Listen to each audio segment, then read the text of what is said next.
ఇంటింటికి వెళ్లి చెప్పండి రుణమాఫీ చేశామని. ఊరూరా పండగల సంబరాలు నిర్వహించండి. 7 నెలల్లో సంక్షేమానికి 30,000 కోట్లు ఖర్చు చేశాం.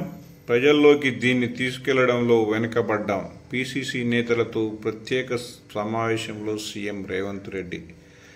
1,00,000 వరకు ఉన్న రుణమాఫీ సొమ్ము 7,000 కోట్లు ఈరోజు గురువారం సాయంత్రం 4 గంటల వరకు నేరుగా రైతుల రుణాల ఖాతాల్లో జమ అవుతాయని, ఈ విషయాన్ని ప్రతి ఓటరుకు కాంగ్రెస్ నేతలు సగర్వంగా చెప్పాలని సీఎం రేవంత్ రెడ్డి సూచించారు.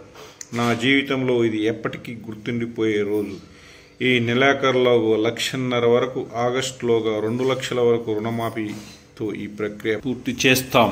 ఈ విషయాన్ని పోలింగ్ బూత్ స్థాయి వరకు ఇంటింటికి వెళ్లి ప్రతి ఒక్కరికి వివరించండి. ఎక్కడికక్కడ పండగ వాతావరణంలో సంబరాలు జరపండి అని ఆయన నిర్దేశించారు.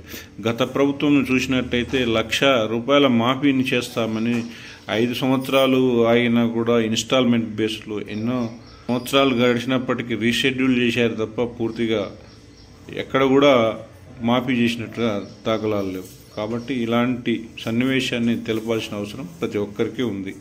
వరంగల్ డిక్లరేషన్ ద్వారా రైతులకు 2 లక్షల రుణమాఫీ చేస్తామని రాహుల్ గాంధీ మాట ఇచ్చారు. ఆగస్టు 15లోగా మాఫీ ప్రక్రియ పూర్తి చేస్తామని లోక్సభ ఎన్నికల ప్రచారంలో హామీ ఇచ్చాం. ఈ హామీ అమలు చేస్తే ప్రభుత్వానికి ఆర్థిక ఇబ్బందులు ఎదురవుతాయని నిపుణులు చెప్పారు. రాహుల్ మాట ఇచ్చారంటే అది జరిగి తీరుతుందనే నమ్మకం ప్రజలకు కలిగించడం మా బాధ్యత. అందుకే ఈ విషయంలో వెనక్కి తగ్గేది లేదు. గతంలో 10 ఏళ్లు అధికారం ఉన్న కేసీఆర్ 28,000 కోట్లు కూడా రుణమాఫీ చేయలేకపోయారన్నారు సీఎం రేవంత్ రెడ్డి.